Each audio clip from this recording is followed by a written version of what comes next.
কালীপ্রসন্ন ঘোষের প্রবন্ধসমূহ: প্রভাত চিন্তা, নিভৃত চিন্তা, নিশীথ চিন্তা, নারী জাতি বিষয়ক প্রস্তাব।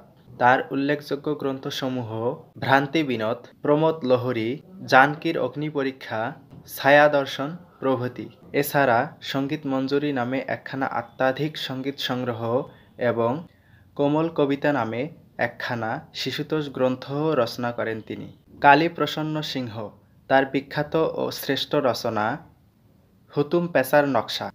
এটি প্রকাশিত হয় 1862 সালে।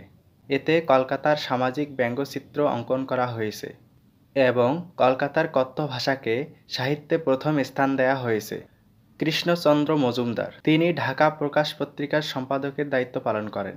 তার বিখ্যাত কাব্যগ্রন্থ সদ্ভাব শতক। এস ওয়াজেদ আলী তার বিখ্যাত প্রবন্ধসমূহ অতীতের বোঝা, ভবিষ্যতের বাঙালি, প্রাচ্য ও প্রতীচ্য, মুসলিম সংস্কৃতির আদর্শ। আজকের প্রশ্ন: প্রভাত চিন্তা, নিভৃত চিন্তা ও নিশীথ চিন্তা গ্রন্থের রচয়িতা কে? অপশন খ, কালীপ্রসন্ন ঘোষ।